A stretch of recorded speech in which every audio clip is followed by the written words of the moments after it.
Oh my goodness, here we go. Before we start, I'm going to read a screenshot of a DM that I got. Ready? I'm not cutting that cough. Hi Tark, I subscribed to your channel 4 days ago, even though I read the 48 Laws of Power. I kept listening to you talking about it and the way you see things, and I just wanted to say that you're doing such a great job and good luck with everything, and I know you won't be needing it, King. Have a great day. That's fucking awesome. I posted on my second Instagram, Escape the Rat Life. I said, this is the only energy that I want all of 2025. I'm not responding to a single other DM unless I'm referred to as King.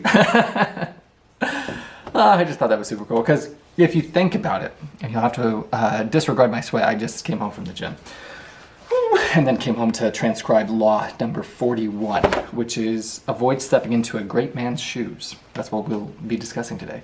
But I thought about it in the sense of, so far as my reality goes, you don't exist unless we have a conversation by phone call or in person. As in, I'll elaborate because we're going into a little bit of depth here.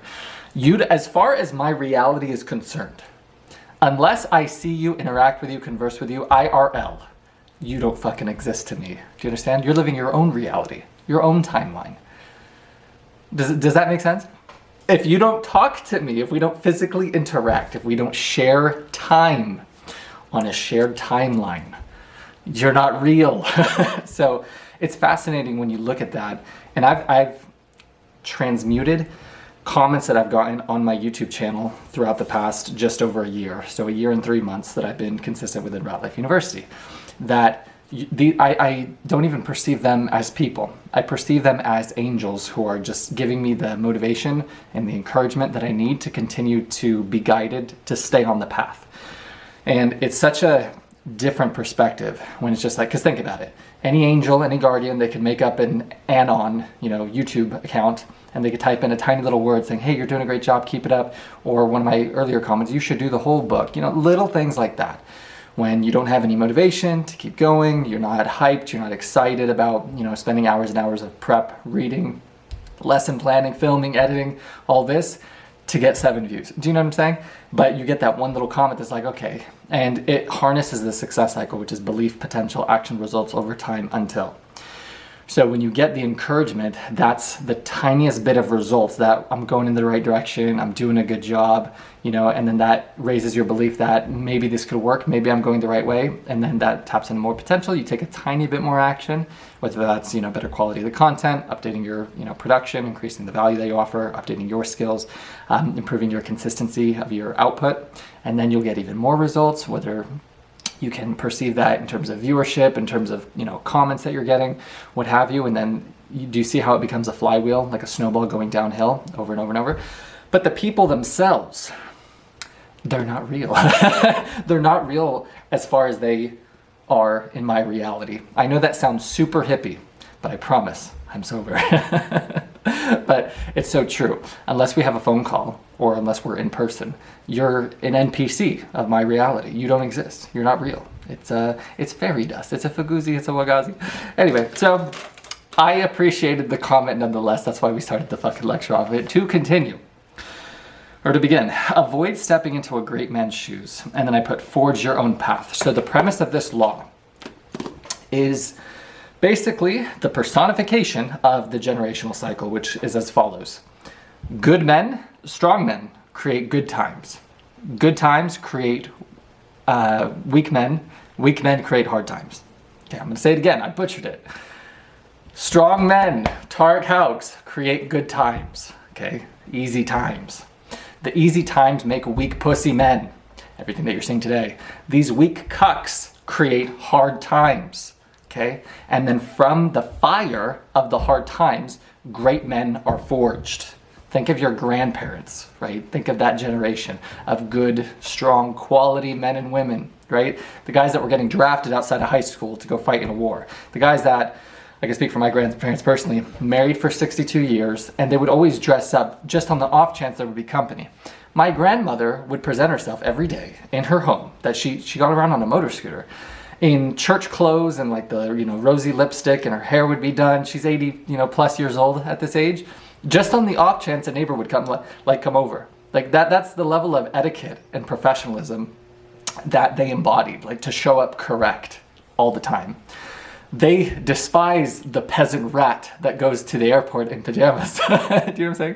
From the generational cycle. So there was once class, courtesy, etiquette, decency, dignity, character, integrity, basic common fucking sense. And then that creates easy times, right? Easy times to where I was at my grandmother's place in Washington before she passed away, and they had legalized marijuana in Washington. And this was when Obama was president as well, and she's, the furthest thing from Democrat ever was. And then I was like, hey, Grandma, what do you think about this? And she's like, I hate it. And I was like, hey, what do you think about Obama? And she's like, I hate him too. So, does any of that make sense? Okay, so when we talk about forging your own path, avoid stepping into a great man's shadow, this law exemplifies the rarest of things, which is, and if you've ever seen the show Shark Tank, Robert Herjavec, I believe is his name, he's Croatian, he would sit on the far left in the earlier seasons, I don't know if he's still on that show. He said that as well. He said the rarest thing you'll ever find is a successful son of a successful father. Because what happens is they get the easy life. And as the parent of a son, you don't want them to go through the same hardship that you went to. And that's the whole, irony of it. But also the whole, that's what we all strive for. Like to suffer ourselves so that our kids, our future kin, they never have to go through the same pain, the same lack, right? But as a result, you, from going through the fire, hardship, the lack, the scarcity, you become a man of great character, right? Of great heart. But you know how fucking hard it was, right? You know the level of, the depth of despair that you had to endure. You remember the sleepless nights, you remember the homelessness, you remember the drug overdoses, you remember the mental tightrope that you're walking for not wanting to play the video game of life anymore. And those are all emotions, feelings and pressures that you don't want thrown onto your kid, right? When you look at them in that, sort of the eyes of, adoration and, they're just, my little boy. However, they will never be developed into a man of character if they don't go through the fire. Do you understand? And so I learned this from Jordan Peterson. You literally have to watch in careful danger.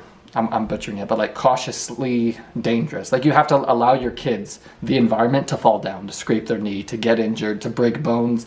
Like you have to do that. You can't coddle them their entire life. This is the reason why. And I know this from my little sister. Because my parents divorced when I was 10 years old, my family, including myself, they never had a father figure. Do you know what I'm saying? My oldest brother did because, he's 5 years older than me, so my parents divorced when he was 15. My other brother kind of did. Father left when he was 14. Myself, I've had a single mother since I was 10 years old. My little sister, single mother since she was 8 years old. My mother is probably the greatest mother to have ever lived, the greatest mother in the world, to raise 5 kids by herself. Hero, my hero.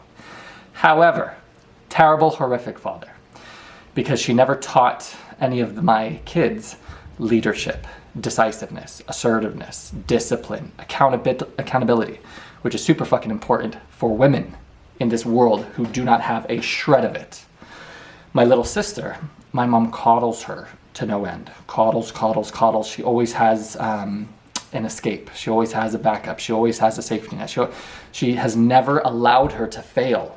And if you've ever read this book, which is in this university, The Ultimate Gift, talks about how the worst thing you can do to a baby chick when it's trying to break through the shell is break it for it. Because, this battery's gonna die, that's not good. Because the other one's not charged either. I don't know if we're gonna get through this lecture. Yes, I should have prepared and charged all my batteries, but I didn't. Fuck it, it's too bad. All right, so the worst disservice you can do is because to break the shell for that chick, right? Because what happens when it goes out into real life, it doesn't have the muscle, the strength to live. So it actually, you kill it in the long run. Because when it faces real danger, real struggle with adversity, it literally doesn't have the muscle mass, the strength, the bone density to fight and claw and survive for itself. So it needs to develop that, right? So you think you're doing your kids a favor or service by coddling them to the end of fucking time, when the greatest parents are the ones to tell them to fuck off, to, And I don't say that in the sense of, ignoring a child. That's not what I'm saying. But what I'm saying is to not be their constant safety net, to not be their constant get out of jail free card. Because what happens is, and you notice this, you develop a generation of pussies who have a habit of giving up because they've been permitted to their entire fucking life. And they've been given, anytime they were going to throw a tantrum, they were given the iPad. Anytime they've never gone through their life with the word no. There's a hilarious meme where he's like, no, whatever his name is, when they say how to pronounce certain words, like, how you say like home, H-O-M-E, I'm gonna go on a tangent, and then if you say like you put a different consonant and it's not home, it becomes like, anyways, the English language is challenging. Stop getting off a tangent. You think you're doing them a favor, but in reality you're not. You're doing them the biggest disservice, because the result is they turn into this entitled, arrogant prick who has no mettle, who has no strength, who has no perseverance, who has no will, who is so weak, not just physically weak, which they are, emotionally weak, spiritually weak. They quit at the first fucking sign of hardship, of adversity, struggle. And so what's the result? They're weak as fuck. And so they never commit to anything. They never persevere through anything. And then when life invites the slightest bit of inconvenience, it's a fucking tragedy for them, because they don't know what real hardship or adversity is. And so the result is they turn to the medication. They turn to the prescriptions. I need to go to therapy. They turn to all of this bullshit garbage because they never had accountability for their actions. They never had discipline. They were never raised in that environment where you weren't allowed to give up. That's the towering effect of not having a good father figure within your life. Because if you had one, you would learn leadership, you would learn integrity, you would learn accountability. Tariq, I know women with these traits that didn't have a father. I'm not saying, I don't want to butcher my words, I'm not saying that women can't exalt these virtues, right? I know great class acts of women, but it's not the mother's job to instill this within their kin, within their children. It's the fucking fathers to lead the way. So I want to stress that, and I want to highlight that. And one of the biggest tragedies of this book is it's just words. So the premise of this book is there's the result of the generational cycle. There's a guy who's a very wealthy millionaire, billionaire. His grandson is this arrogant, entitled prick. But then he goes through the ultimate gift, which is just in his will. It's a series of tasks and hardships and struggles to forge a man of character. Unfortunately, that's not the world that we live in today. Once an entitled, arrogant prick, almost always. It's impossible to outdo that with words. And most men don't want to go through that process to refine their kid. And if we learn frame, like I discussed in prior lectures that I learned, I'm very grateful for, from Andrew Tate, he talks about how the best way to not get a thing ruined is to not allow it to be messed up in the first place. So the best way you can condition your kids to not turn out to be arrogant, entitled pricks is to not coddle them to begin with. But if you upbring them their entire life in this fucking bubble, and then when they're completely developed of their beliefs and their values and all of this, and then they're post-college age, and you're like, no, well, now I'm going to develop you into a man of character. Too fucking late. That boat has passed, right? That ship has sailed. So does any of that make sense? The whole goal of this university is to make men what they used to be: men of honor, character, discipline, work ethic, patience, perseverance, heart, compassion. Not these arrogant, entitled fucks that you see today. That's omnipresent in the rat life today. It's not their fault. It's from their parents. Their parents did a horrific fucking job raising them. And it's because of the generational cycle. Because, oh no, I don't want my kid to get beat like I did. Listen, I was beat with a fucking stick growing up, or a belt, in places that you could hide when going to school. My brothers got it worse. My sister sexually abused. I know what actual hardship, actual adversity is. But we learned from Viktor Frankl's Man's Search for Meaning, you have 3 decisions that you can make in this life. What you focus on, the meaning that you give things, and the action that you take. I'm very grateful for my upbringing, because all it did was forge me into the man that I am today, right? Had I not gone through what I've been through, I wouldn't be the man of character, of integrity that I now exalt, that I now embody, that I can now forge that path for my sons, for my daughters in the future. Do you understand? Had I been given the fucking easy road, the silver spoon in my mouth, I wouldn't be the same man with this kind of humility, this kind of cognizance, this perspective that I can now afford to lend to others, right?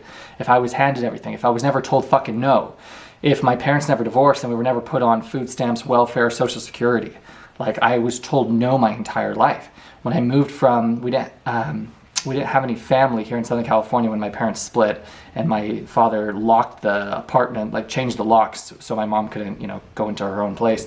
And he stole all of her money, took everything out of their, combined bank accounts, and had her cash out her CalPERS, which is her 401k. Had her, if you want the whole story, she was a teacher for like 17 years.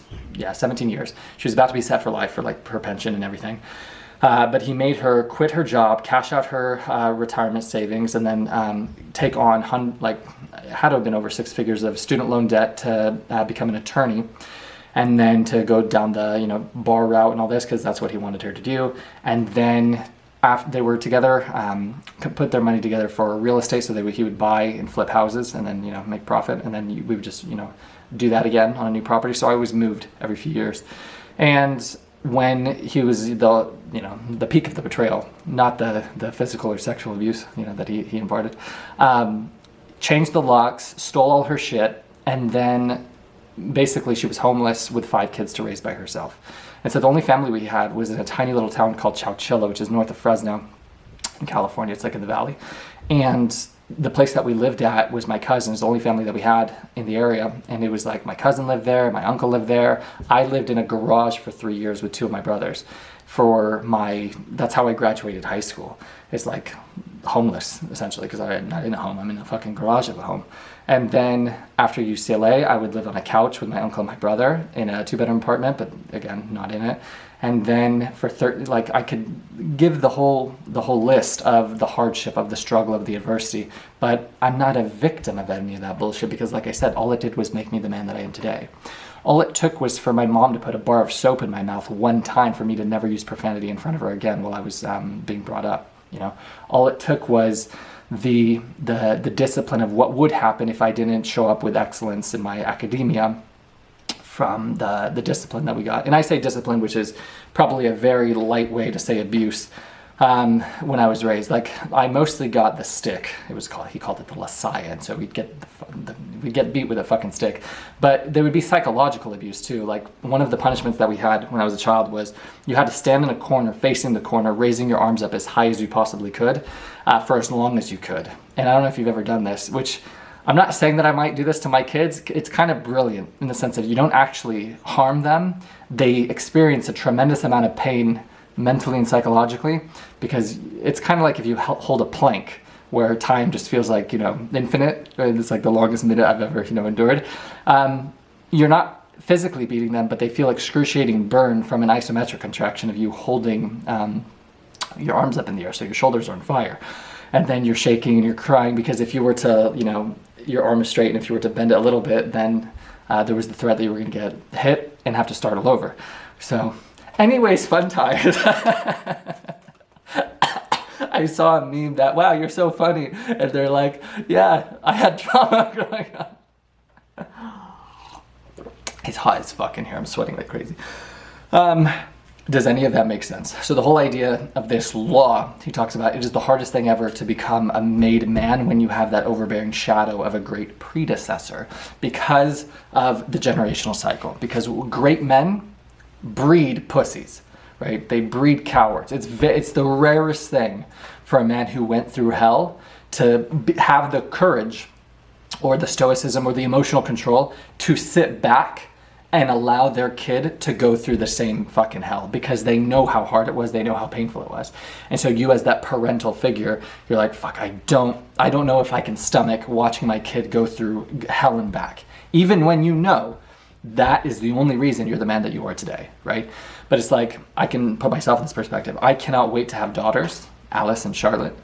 I am very hesitant to have, I want to have 2 sons, but my first son, Henry, not because I won't make him into an excellent champion like myself, but because of that exact sentiment that I just shared. The ability to sit back, provide him all of the education, but give him fucking nothing, right? To tell him no infinite amount of times. For him to go through hell, to go on his own hero's journey, to become a forged made man as a result, right? So if on my trajectory I achieve, a sense of tangible success and comfort, right? to withhold that from him without embodying hypocrisy, the best way might have to be for me to live a very simplistic, humble life, even though I have the means to live very comfortably, very lavishly, so that he doesn't say, well, this is unfair, or this is, what have you. But I think that sets the stage for this law, for this lecture. Avoid stepping into a great man's shoes, forge your own path. But I think what I really want to get to the heart of is the words are fucking meaningless. So the words in this book, it's an incredible book. It gave me a lot of, pride, I would say, for myself. Because we don't really, when you don't have those people in your life patting you on the back for all that you've been through, for all that you've endured, for all that you've persevered through, you just think that this is just normal, this is just the everyday, everyone has gone through their thing. And I really believe that. I really believe that everyone has their own cross to bear, everyone's gone through their own hell, but it's all perspective, right? And because I have such a great perspective of being raised in a physically, verbally, sexually abusive household, and then have had clients who either had cancer or who lost family members, etc. I have a very big depth of stress tolerance, of perspective, to where I don't harbor any fucking ounces of sympathy towards the victim bitch who actually hasn't been through anything, And in this world, in this fucking therapy, coddle culture, participation trophy, pronoun fucks, which thankfully for our administration right now, that garbage is being fucking thrown out the window. The result is a lot of weak people. A lot of people that think you're doing the kid a harm or a disservice by disciplining them. When in reality, that's, if you've ever had your grandparents and you look at them, how are they so nice? How are they so sweet? Oh, because the football coach could beat the fuck out of them if they acted like a dumb fuck, right? If they acted out of line. You could go to church, not the molester motherfuckers, but the ones who they could take out the ruler, the nuns, and then just discipline when you're acting like a fucking idiot. There's a quote that we do not embody today in the Western culture, which is, it takes a village to raise a child.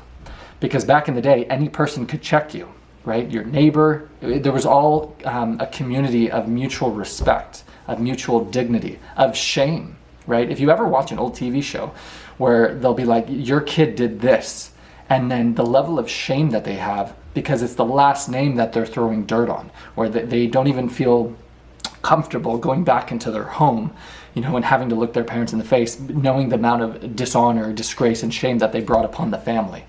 That honor, that integrity, that character trait, that is a lost sentiment in the world that we live in today. People don't have a fucking shred of disgrace, of dishonor, of a lack of dignity, because it's very evident when people feel comfortable promoting a life of promiscuity and degeneracy. And you see this exemplified, exacerbated all over social media, because the garbage, this cesspit of the world that we live in today, in the youth, it's not only honored and celebrated, but it's fucking rewarded, because they're getting the most likes, and they're getting the most followers, and they're getting the blue Instagram ticks, and then they're getting the OnlyFans money, right? And because they have all of these means and these resources that they never earned, you get this entitled, arrogant, douchebag prick. Weak motherfucker, very brittle, very weak person, right? And then the result of that is they're actually not happy. They're actually very miserable, very depressed. And you see a lot of them going through the mental health pitfall, downfall, because they were never tested. They never went through real hardship, real adversity, never told no. And the fact that they were able to be rewarded without doing any of the work, that's game over. That's really game over. And you see it all the time on social media with these teenagers who they never did any work, they never developed any skill or any character or any virtue, which is the whole point of the hero's journey, is to start with fucking nothing, like a level 1 character in a video game, right? You start out with 0 gold, 0 skills, 0 abilities, 0 spells, and then you work, right? And then you grow, and then you fail, and then you die in the game. And then you learn and you develop, and then you become this, gladiator, level 80, whatever, wizard, right? But you can't become that unless you went through this lifetime of trials, So, anyways, I put the burden of responsibility on the parent because it's not the kid's fault. Because if you rewarded the shitty behavior by definition, with a reward. As in when they threw a fucking tantrum, you allowed them that to be tolerated. You didn't smack them. You didn't give them the belt. You know, and I'm like, oh, you don't abuse kids. No, it's very evident the kids who never got fucking smacked with a belt one time, right? Or spanked, you know. And they were never given the gift of discipline. And so as a result, their character is horrific. And if you reward them from the jump with a fucking iPad, with cookies, with ice cream, whatever, what do you think they're gonna turn into? This arrogant, entitled prick with a habit of quitting, of giving up, of when things get hard, I can just cry. I can just gaslight. I can just throw a fucking tantrum, right? And because I have these pieces of shit doing me the biggest disservice of validating my bullshit behavior, I'm gonna continue it. And that's the biggest problem in the world today. There are fewer voices like Tarek Hawks who actually love you so much that they'll tell you to go fuck yourself. And there's too many pussies and cowards and cucks who coddle you, who validate your bullshit, thinking they're doing you a favor by giving you dopamine and giving you fucking sympathy. When in reality, they're cementing your fucking grave. They're digging a hole for you. Because what do I invite? Growth, introspection, healing, right? Truth, right? Bitter, like medicine, very bitter. You know, if you were a kid like me and you got those vials of just, but healing, right? But for you, right? But for your benefit, for your service, right? For you to grow, for you to heal those fucking wounds and that trauma that you're too much of a pussy to address in the mirror. But the people who give you the tonic, people who give you the, you know, the tasty treat, whatever, thinking, oh, you know, the short-term gratification masking the fucking actual root problem, they're doing you the biggest fucking disservice. They're not an actual friend of yours. They don't give a fuck about you, because if they actually cared, they would call you out on your bullshit. And so that's the casualty, and I've learned that the hard way my entire life. I've always been branded the villain in people's stories by inviting love, which, what is love? It's belief. Love is belief. Love is, I see you in the lens of believing in the potential of who you can become. And I breathe confidence into that vision, right? Until you believe it for yourself. It's a seed that I plant within you. That person who doesn't act with a lack of accountability. That person who shows up, who's honest, who has the courage to put their walls down, to let go, to face their trauma, to understand that it's not their fault for the things that they endured perhaps on their journey, but it is their fault for choosing to continue to live there mentally, to play that on loop, to play the victim narrative on loop their entire fucking life, right? The state that they lived in, say it's depression for years and years and years, that was a decision. That was your fault, right? And that's not a bad thing, because it's an empowering thing. Because as soon as you understand that this was my decision, you give yourself the power to change and to remedy it. You put the ball in your court. But so long as you live your life allocating blame to everybody else, right? This person, this circumstance, this condition, you'll wait your entire fucking life forfeiting salvation, forfeiting the remedy to your problem, to your solution. Does that make sense? Because if the blame is out there, then my solution is out there. But if the blame is here, I'm the problem. I'm the cause. I'm also the remedy. I'm also my own salvation. I don't have to fucking seek that elsewhere. Okay, so I think we've laid the foundation of this lecture. I think we understand the pitfalls, the downfalls of the generational cycle, and how you can have amazing books like this, but unless it's applied, it's all bullshit. You know, unless you were actually disciplined, unless you were actually told no, unless you actually went through any fucking shred of hardship, or lived in a war zone, or had any actual adversity, you will live your life very weak, very emotionally brittle. You'll quit at the first sign of fucking struggle. But the gift of problems, the gift of struggle, the gift of adversity, it's not for the circumstance, it's for what you alchemize, right? You take all of this pain, right? And you don't turn into the villain of the story. The world hurt me, right? So I'm gonna hurt it. No, you're the hero. You shift the narrative. The world hurt me, right? All this pain, all this abuse, all this trauma. I'm going to make sure no one goes through this pain ever again, right? I'm gonna persevere so that my hero's story is someone else's survival guide. Does that make sense? You could be that person. You could be that beacon of light for another, right? To strive towards, right? To give them hope when they're in the fucking valley of despair. That could be you. Okay. Forge your own path. Next. Power depends on appearing larger than other people. And when you are lost in the shadow of the Father, the King, the great predecessor, you cannot possibly project such a presence. What reminded me what that reminded me of is there's a beautiful story, and I wrote this in my book, by Julius Caesar. There's a famous story, and I saw it today in an Instagram post that he was seeing a statue, but what I was taught when I was an undergrad, when I was studying classics, so the study of the ancient world, antiquity, ancient Greece, ancient Rome, was Julius Caesar went to the grave of Alexander. So they said statue, I was told grave. Maybe there was a statue monument at his grave, I don't know. But the story is that Julius Caesar went to the grave of Alexander the Great, and he looked at his grave, and I'm going to use exaggeration. I think they say he was weeping, but I say with a single tear streaming down his cheek, Julius Caesar said, when Alexander was my age, 25, he had conquered the known world. He had conquered the known world. And then with a single tear streaming down his cheek, he said, what have I conquered? And how fascinating is that, right? That this Caesar is in the shadow of greater might, right? Of a greater predecessor of Alexander the Great. Okay?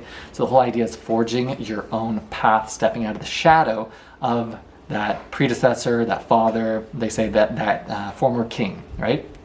So it was just a story that reminded me of to exemplify this quote. Okay, continue. Compete not by outdoing, but by differentiating. How important is that? Compete by outdoing, but not by outdoing, but by differentiating. Because the pitfall of this is that you'll have to work twice as hard to, get out of the shadow of this great person. Baron Trump is a good example, or the son of Arnold Schwarzenegger, another good example, or any of the kids of Sylvester Stallone, great example. It's like these people who have achieved so much success, you're always in the shadow of that person. You are rarely treated as a singularity, as an individual, and then in any time there's a conversation with you, you're always, a secondary reference to your father.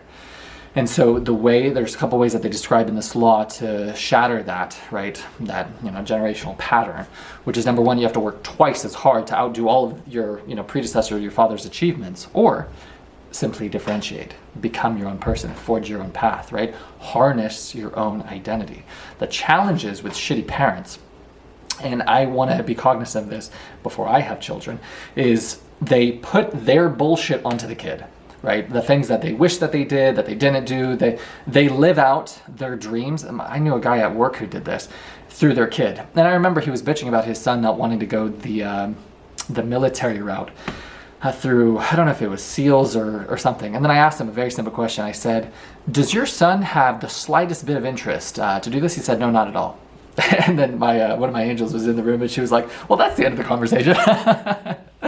But people who feel like a failure, who feel like they didn't, live up to their potential of what they wanted to do within their timeline, within their life, they'll put all of that unrealized potential, dreams, goals, ambitions, and they'll dump that garbage onto their child.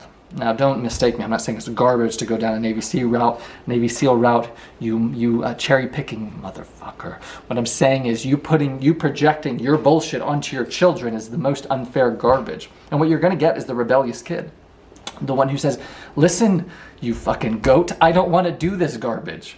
So fuck off with your projection. Let me live my own life like you got to live yours, you fucking selfish prick.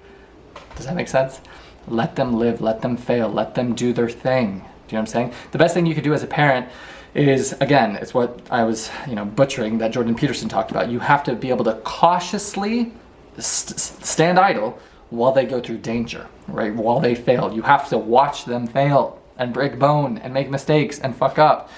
Because the truth isn't something that is heard. It's something that is lived. You will touch the fucking stove one time when it's hot for you to burn yourself, right? You have to learn the fucking hard way for the lesson to sink in. It's unfortunate, but people don't learn with words. They don't learn with foresight. They learn with hindsight. They learn with pain. But the good news is you can learn the hard way or the hardest way. Most people, they're so arrogant, it takes them getting decimated for the lesson to fucking learn, right? They have to get heartbroken, they have to fail, and I'm the same way, right? I should have gone to the dentist. I should have gone to the dentist 15 years ago, or 10 years ago, or 5 years ago. And whenever there was a little pain, I was like, that's nothing. Until you got to get this removed, and this removed, and this root canal, you know what I'm saying? So I'm not void of any of these imperfections, right? I want to make that explicit and make that clear. I'm not immune to making the same pitfalls and the same mistakes. But here's the deal. The greatest gift you can give your kid is education from your own experience. You're like, listen, I understand you want to do this. I understand you're an adult. You're a big man now, right? You're 18. And I know where my hot dog was around a similar age, 18, 19. And so I know what you're going to do. Don't fucking lie to me. I know, you notice girls now. And then here's the deal. You could sleep with this one person, I don't want to be crude and say raw dogging it, but, living life to the fullest. And one fuck up decision, one bad decision could wreck you your entire life. So I just want you to keep this in mind and the consequences that you're contending with here, my Henry, my sweet child. But it's not to say I haven't done those things, right? It's not to say that I didn't, live that carpe diem YOLO life, right? You did, of course. Thankfully, you get out unscathed, But don't let my good luck and my grace by the good king upstairs, you don't embody that same, I don't want to say arrogance, but that same short-sightedness, that same, obliviousness, that same recklessness. That's the best word, the same recklessness. Learn from me with my ancient wisdom and knowledges and humilities, right? You don't have to go that, because here's the deal. I know so many people like this who, I know I'm joking and gesturing about you, getting an STD or impregnating someone by, playing around with your hot dog recklessly. But do you know how many people I know who are set up in such a cuck position to where they're paying their ex-wife not the cost of child support, not the cost to clothe and feed and diaper the kid, but enough for their ex to be sleeping with another guy, and sometimes in that person's home. And that's the contract, the situation that they're stuck with for years. I said, in what fucking world would that be Tarkaux? In what fucking world? And so that's the importance of, I'm at the stage of my life at 29 years old, and don't get me wrong, I've had my fun, I've, had my experiences. And that's not to say I'm not gonna have, vast and mind-opening experiences in the future. But what I'm saying is, I have such a greater perspective for not to have a short-term gratification or a fleeting moment or, this passionate instance, single instance, results in me having my fucking life and future forfeit for the next 20 years. And I know so many people like that. And what happens is you have to live in a learned state of helplessness. You have to rationalize and justify how this is the best case scenario, because you can only alchemize, you can only transmute. So for people to live in those terrible fucking situations, they have to spin a story and convince themselves that this is actually the best case. And here's the deal.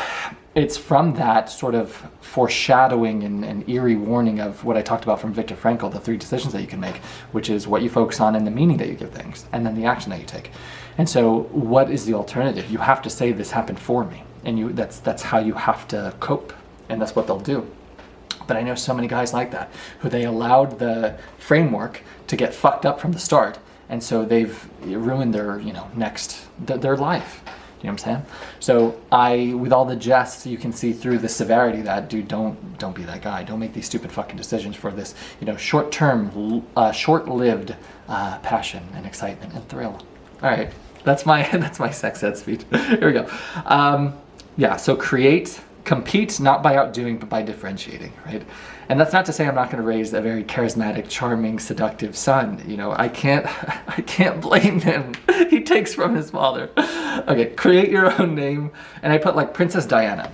So this law number 41 is going to time out, so one sec. Law number 41 says, avoid stepping into a great man's shoes. Forge your own path. The first person who came to mind was Princess Diana. And there's a beautiful interview where they ask her, do you think you'll ever be queen? And she says no. And they're like, why? And she was like, I don't think they want me to be queen. And the reason is because they lead from their head, I lead from my heart. And if you've watched any video of Princess Diana where she was just a rule breaker. To the monarchy, she's perceived as this rebellious person. To every person who this princess is overseeing, she's beloved because she's a woman of the people. There's videos where the others, the other royal family, they're not even willing to touch these people, like say they had HIV or whatever, and then Princess Diana's holding them by their hand, holding them in her arms, like just a woman of nothing but love. a woman who literally was a queen of the people's hearts, where if you see the video where they bring flowers to her grave, there's not 100 or 1,000, there's like tens of thousands of bouquets of flowers that were many times more than when the actual queen died. And the one quote that I feel like Princess Diana exemplified, and why the elites in society at large would never want someone like her to be a ruler, and so they set up the game to where they ensured, whether that was by her death, that she would never rule, is that quote from the 1984 George Orwell, where he says, "They fear a world of love because it creates a world you can't control." And so understand that within this simulation, when I talked in the beginning about how you don't exist unless we have a conversing IRL, the elites at large don't want this world of love, don't want this garden of this university where we're actually openly discussing ideas and observations and all the bullshit and the system that's in place to oppress, to suppress your divinity, your power, right? For you to realize your authentic self filled with love. They don't want that. Why? Because if you thought for your fucking self, how dangerous are thoughts? If you think for yourself, you might think of the society you live in at large, and you might think of their policies, and you might think of the indoctrination, and you might think of all the bullshit. Very dangerous for you to start fucking thinking. Very dangerous path you would walk down. Because when you think, you see through the veil. When you actually think and observe, you see truth, because you're searching for it. And so when you think, then you're just like, wow, the system is set up for me to be a slave my entire life. For me to be removed from my natural self, which is just unconditional love. That's your natural state. When you talk about us walking each other home, which is my favorite quote, we're all just trying to walk each other home. We're all trying to guide ourselves back to who we are. The quote from Paulo Coelho, the author of The Alchemist. Maybe life isn't about becoming anything necessarily, but it's about unbecoming everything that's not us. You at your core, at who you are, is a person filled with that childlike, unconditional love, where everybody is a friend, you're so happy and cheerful all the time. They don't want that, right? And so they've put all of these conditions and all these systems and all this indoctrination for you to be so removed from your natural, unconditional, loving self, your loving state. Because the antithesis of that is fear. Understand this. If you are in a state of fear, by definition, you can't be in gratitude, you can't be in love. If you're in a state of love and gratitude, you cannot be afraid simultaneously, you can't be angry simultaneously, right? If you're in this peaceful state, imagine you look through a pond of water that doesn't have a single ripple. How clearly can you see, okay? Imagine that as a society at large. If you're in peace, if you're in harmony, if you're calm, it is effortless to see through the bullshit. It's effortless to see through the scams and the manipulations because you're so calm and relaxed. But if they get you fighting, if they get you distracted, if they get you hating your fellow neighbor, your brother, if they get you gossiping, filled with such venom and spite, right? They remove your fucking soul from its natural self, from its natural state. Understand that. The whole game is to help each other heal, grow, get on the other side of fear, together by creating an environment where we each feel safe to let go, to walk each other home. And I love that so much. I love the idea of us sharing. Be the person that when others talk to you, they feel safe to let go. Because you create that aura, right, by showing up as your authentic self, filled with love, filled with excitement, filled with enthusiasm, but a sense of safety from you giving off the vibe that if someone were to open up to you, they weren't going to be met with condemnation, with judgment, with criticism, because you couldn't give less of a fuck about that, because you're trying to get on the other side of all their insecurity and all their fear and all their bullshit, because you know the man that they could be on the other side, which is the person who has walked home, that ascended master, the ascended person, which is enlightenment, authenticity, right? Is in that state of not joy or peace or gratitude, and beyond love, the highest vibration there is, enlightenment, which is authenticity, which is you showing up as fucking you, yourself, in the absence of fear, in the absence of concern and worry and stress and anger and shame and all these lower vibration fucking levels and frequencies that they want to keep you at. Why? Because if you're vibrating fucking here, your power, your divinity, your God source, your connection to God source is forfeit. And if you don't harbor that power, you are not a threat to the elites who are in these, states of authority and empowerment at large. And so what better way to keep the balance, right, of the oppressors and the oppressed than by continuing to distract you, continuing to numb you, continuing to make you weak and docile and afraid, in a state of perpetual and constant fear, from indoctrination, from schooling, from pulling you away from your family, from pulling the mother and the father away, from bringing the divide in the fucking nucleus, the family home, the units. Because what's going to happen, you get the boys lost because there's no masculine leadership. You get the girls lost because there was never a man in the house that taught them what the standard is for men to fucking entertain, to tolerate, to permit being within you.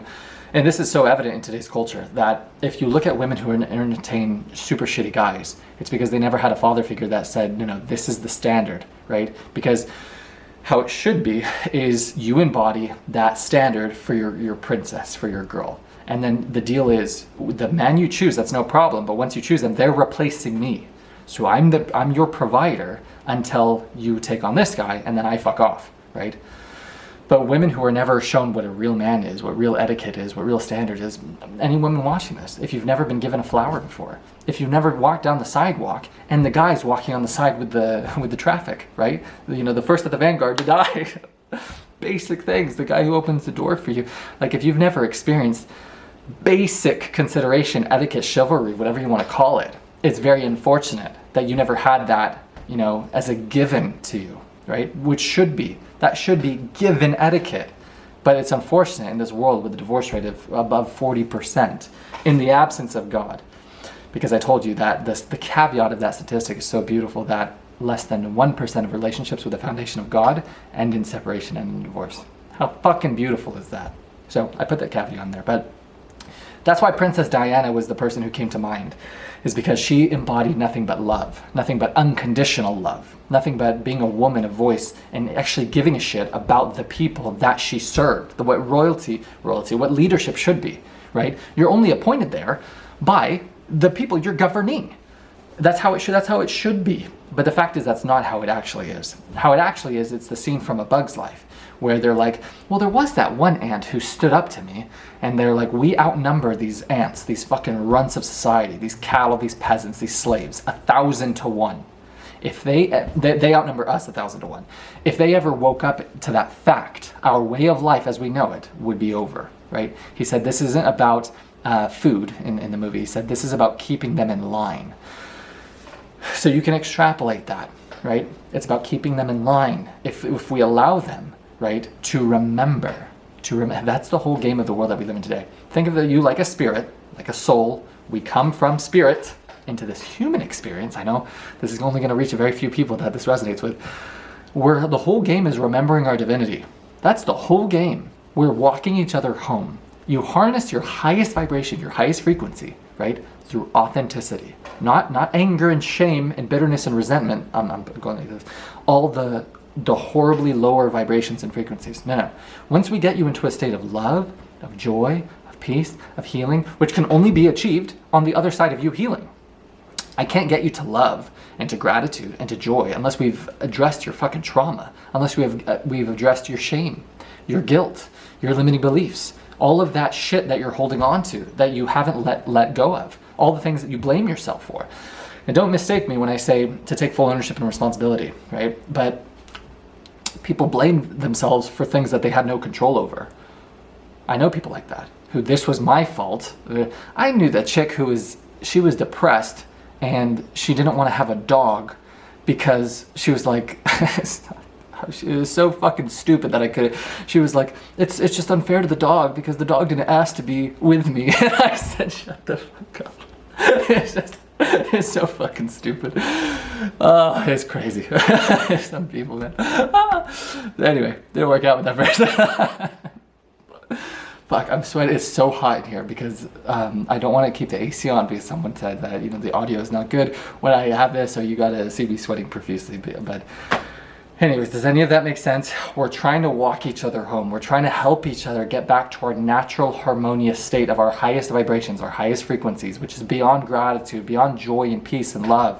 It's authenticity. It's you embodying that unconditional love, that God-like divinity You literally have that connection to your God source that's dormant within you, because they've set up the system to where you're numb. You're desensitized. When I show you all of these videos and all these pictures, and it's societally acceptable for you to go out dressed like a whore, and you see this whenever you go to a mall or you go to the beach, where there's fucking prepubescent girls dressing where if their grandparents were to see them, they'd be like, young lady, what in the Jesus H. Christopher Columbus Christ are you doing? You cannot go outside like this. We don't live in that world today. We live in where that's accepted, that's tolerated, that's celebrated, that's rewarded.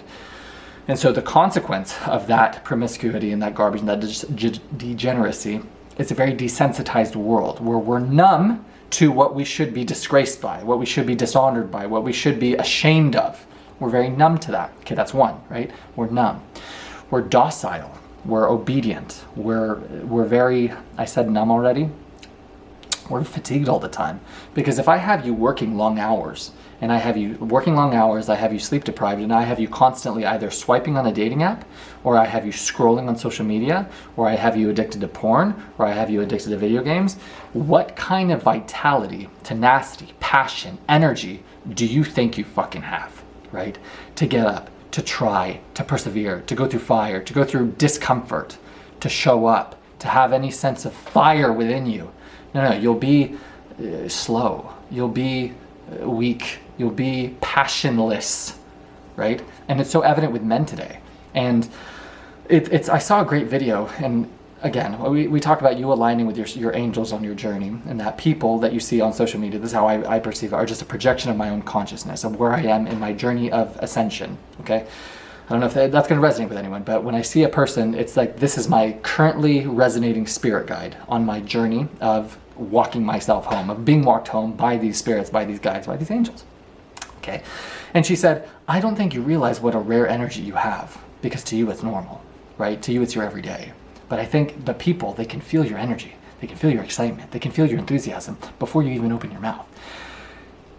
Because I just have curated my reality where it's literally just me, right? I've cut out all the weeds, all the negativity, the people who I converse with at any time. It's like my mom and my brother. That's like it. And then a very select few on Instagram. Very, very select few, right?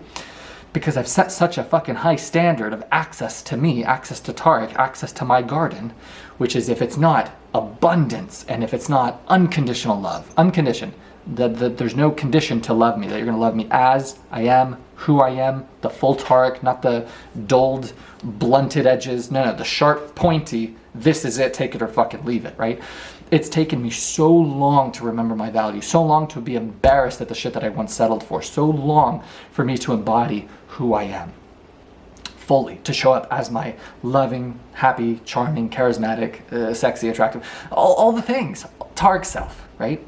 To then you set that as the precedent of entry into your curated reality of any motherfucker who thinks, that they can come to you with disrespect, who can come to you with a sense of uncomfortability of you being yourself, uncomfortability in your own skin, unconfident being yourself, making you feel hard to love, making you feel like you need to be loved on a condition of any fucking sort, whether that's romantic reciprocity, whether that's me giving you, this much time, or whatever the condition is. Do you understand? So because I've set the precedent, the standard, the cost of entry into my garden, into my reality so fucking high, and I've been rigid in that, as in I no longer tolerate disrespect, I no longer tolerate projection, I no longer tolerate any of that garbage of motherfuckers who the consequence would be I felt hard to love, and it conditioned that belief. I am someone who is hard to love, who needs to do more, who needs to try so much harder to earn the attention, the response, the respect, the consideration, courtesy of these other motherfuckers, right? So that was something that I appreciated so much, and when I am in present making these videos and I feel my passion, I feel my excitement, I feel my enthusiasm, my energy, it is very rare. Because when you go out into the world of these people who don't have passion, who don't have purpose, who aren't aligning with God, who aren't enacting the action that God has called them to do, they're so separated from themselves. There's a scene in Lion King where Mufasa says, "You have forgotten me." And he's like, no. He's like, "You have forgotten you, therefore you have forgotten me." In Meditations by Marcus Aurelius, you are a branch on the tree, okay? You are part of the whole. So if you think of God, if you think of source, if you think of divine intelligence, whatever helps you conceptualize it, you are connected, you are a part of that very divinity. Therefore, you are that divinity. If I'm a tree, if I'm a branch on a tree, I am a part of the tree, right? I am part of the whole, which means if I'm connected to the soul of the world, if I'm connected to God, right? From aligning, from surrendering to the natural flow, from following my excitement, right? From having the courage to be myself, to show up as myself, right? To forego concern or fear of criticism from other motherfuckers who I don't give a shit about, who don't care about me in the fucking slightest, right? Cowardice versus fearlessness, perceptively, from you having the courage to show up as you. You are God. You are connected to God source. You are connected to that very divinity. You don't need to seek salvation outside of yourself. You are part of that whole, right? So the whole game is you remembering that. You're remembering that. We come here as this spirit, as this soul, in this physical reality, in this tauric character, right? To remember that divinity, that power that was once dormant by all these motherfuckers, by all these systems, by all this conditioning, right? All this projection, all this trauma, all these motherfuckers bleeding on someone who never cut them. So you become hardened, you become bitter, you become numb, you become distracted, swipe, swipe, swipe, right? You become very, in a state of instant gratification that, okay, because I can go on a dating app and get laid today, then, I'm not going to try anymore. Why put in effort? Why go through a problem, a struggle, an argument when I can just go on to the next, on to the next, on to the next, right? You don't strengthen any actual relationship, an actual deepened bond, right? Because you don't go through things together, therefore you don't grow through them together, right? So why am I saying all of this? The whole game is remembering who you are, walking each other home, remembering that godlike divinity that you are a part of, that's within you, that is you, okay? You can't get there so long as you're distracted, so long as you're perpetually in low vibrating and frequency states of anger, of resentment, of bitterness. All these negative emotions, punishments we give to ourselves for someone else's fuck up, someone else's mistake. No, I'm not going to raise my cortisol, manufacture needless adrenaline, right? Lower my immune system for the mistakes and shortcomings and fucking stupidity of this serpent fuck. No, because I love myself, because I haven't forgotten God, I'm not going to forget me, right? And so when we forget ourselves, when we lose ourselves from circumstance and conditions that perhaps had nothing to fucking do with us, but it's part of our journey, part of our story, part of our highest nature's design, right? Because everything that happens to you was required. Every assignment is a required assignment. Every interaction, as seemingly insignificant, was towards your highest fucking good.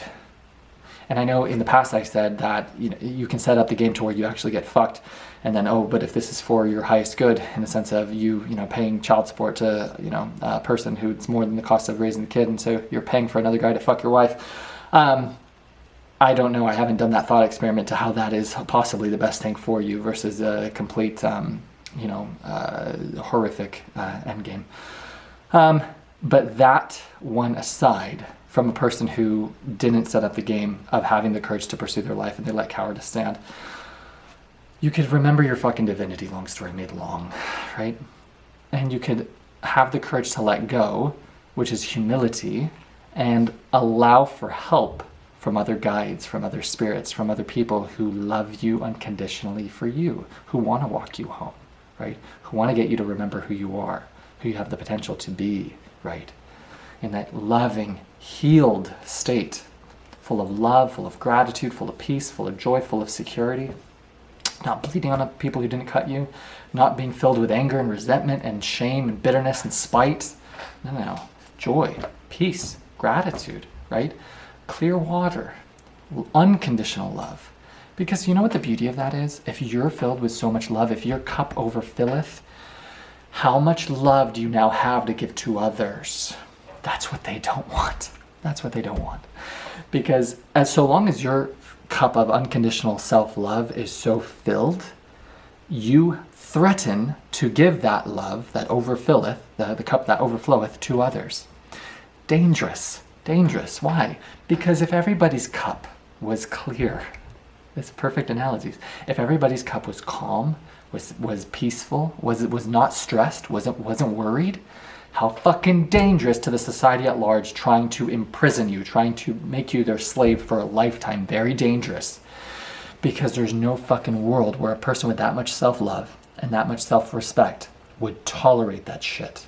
Because they finally remember their value. They would finally be embarrassed at the shit that they once settled for. And you see this all the time with people who have endured any sort of abuse, particularly with relationships, where they get to a stage where they're finally awake. They finally have broken the pattern.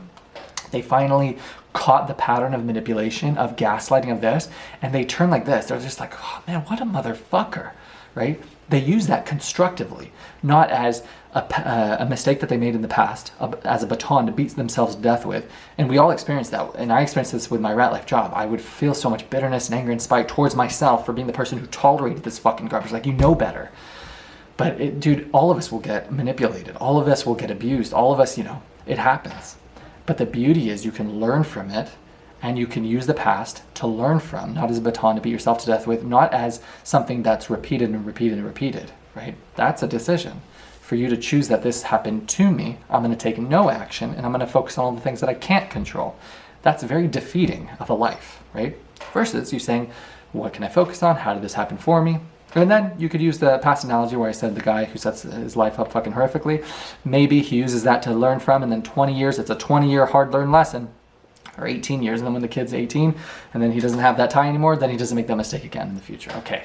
So I covered all of my bases of how it all works out for you to your highest good. And some people just have to learn the absolute hardest way, which is something that I did say before. Whew. Caught myself. We came full circle. Tarek is never wrong. But I hope that makes sense, any of that. I know I'm going here and here and here, but the whole fucking idea is to remember, because the result is, so long as you're asleep, and you're dormant, and you're distracted, and you're numb, and you're docile, and you're obedient, you don't have any love, unconditional overflow of your cup to give others. So the result is everyone's lives in your circle of influence who you could otherwise be benefiting, all these minds that you could free, all these hearts that you could heal, all the resources you could provide, so long as you don't focus on yourself and remember who you are, not to quote Mufasa, you're doing all of these people the greatest disservice. Your neglect to go on your hero's journey, to face your trauma, right? To look at yourself in the fucking mirror. All these people's lives who could otherwise be made better and don't, whose fault is that? It's not theirs, it's yours. And they're the casualty. And so that's why they don't want a person filled with love. Because of the ripple effect. If you're filled with love, you'll give all of this love and all this healing and all this insight and all this, exposition to all the indoctrination, to all the enslavement of the society at large. And so you'll wake up all these people. If you're awake and you're a fucking light, imagine a group of matches and one is ablazed. All the people in the vicinity of that match, they'll be turned on. They'll be put on fire. It's the same fucking thing. If you're walking around in peak authenticity, the highest vibration that there is, what they call enlightenment, courage is as inspiring as cowardice. You will inspire these people right here who are resonating with you, who want to be like you, right? Your work, I learned this from Kobe Bryant. He said, excellence, the interviewer in School of Greatness, he said, what is greatness to you? He said, I think greatness is your work inspiring the person next to you to pursue their goals, their dreams, their passions, right? Why? Because we love to see courage. So if you have the courage to do the inner work, right, to face all the trauma, to face all the abuse, and alchemize it and transmute it and be galvanized by it and become such a greater man, not become bitter, not become depressed, not become, this, like anyone who had been through what I've been through could have. I saw a great quote that said, you don't look like the person who's been through what they've been through. What a fucking compliment. Why? Because I chose not to be destroyed by my past, by my hardship, by my struggle, by my adversity, by the abuse and trauma that I've endured. And so what's a result? By me having the courage to do the inner work, the shadow work, right? To face all of my trauma, all of my abuse, all of my healing on my journey, on my season of isolation with God, that courage can now inspire this person, this person, this person, this person to show up just a little bit more as themselves. Just to have a little bit more courage, just to have a little bit more discipline, just to have a little bit more embarrassment at the shit that they once settled for, a little bit more cognizance of their omission of a standard, right? In terms of how they show up, in terms of the people that they're tolerating and inviting into their life, right? If I can make these people just a tiny bit disgraced, dishonored, embarrassed in the most constructive and positive way, by the result of that being them being uncomfortable to not raise their standard, right? uncomfortable to keep their standard where it is, to continue to tolerate these abusive, fucking stupid, arrogant pricks, these pieces of shit in their life, these weeds and pesticides and diseases, and we get them more and more uncomfortable of this, then their standard raises, then they get more self-respect, then their need, as their self-respect, self-love, self-image go up, their need for validation, recognition, approval from others goes down. They stop giving a fuck what other people think about them. They have more courage to be themselves. What's the ripple effect? Everyone in their circle of influence is inspired by this person's courage, right? On and on and on and on. All of a sudden, you have countless people, millions of people, who have the courage to be themselves, who have the courage to embody unconditional love, their truest form, right? The complete antithesis of someone embodying fear, anger, shame, guilt, right? And what's the result of that? Creating a world of healed people who cannot be controlled. That's what they don't want. To continue. Most people are afraid to break so boldly with tradition, but they secretly admire those who can break up the old forms and reinvigorate the culture. And then this was my commentary on that, which is what I've just touched on. We admire those who demonstrate the courage to be themselves, to own who they are, to show up with energy and love and authenticity, perceived fearlessness. We wish we embodied / had the courage to. It's the courage to be themselves that we love, because we can see the flaws, just as in this video. You see the flaws, you see the imperfections, you see the fuck-ups, right? But what cannot be denied is the courage to show up as himself, as Tarek, right? In the absence of a character, in the absence of a facade, a veil, a character that I'm fucking playing to impress some other motherfucker. No, right? No. But the courage to be you, to inspire another person to be themselves. Wow.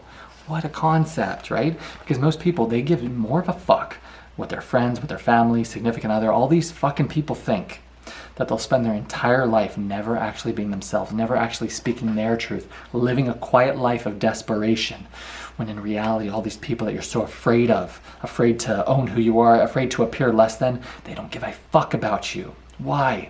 Because just as you don't give a shit about their stresses, their insecurities, their problems, woes, concerns, they're as self-absorbed as you are. And so in our 20s, we care what people think about us. In our 40s, we stop caring. In our 60s, we realize no one was caring about you, thinking about you at all. And you wasted your entire life in a state of fear, in a state of paralysis by analysis.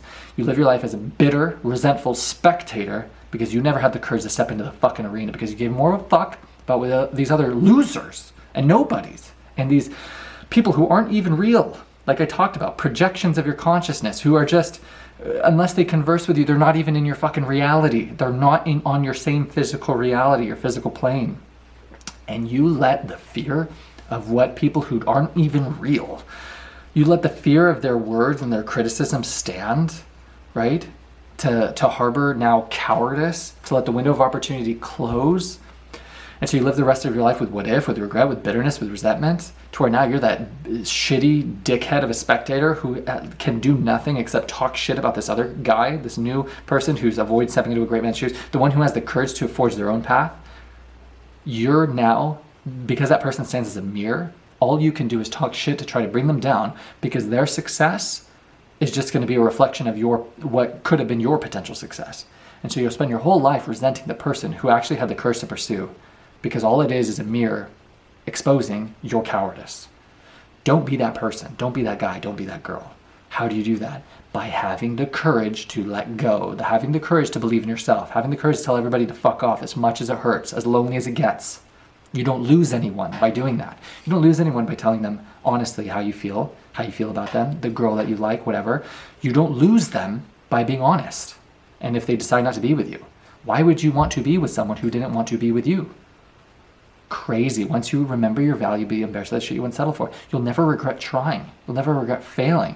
What you will regret is when the window of opportunity you have now, it's a quote from Greg Plitt, and all you can think about is who you could have been, what you could have done, the lives you could have impacted, the man you could have became, the woman you could have had you had the courage to try, to fail, to try again, to persevere.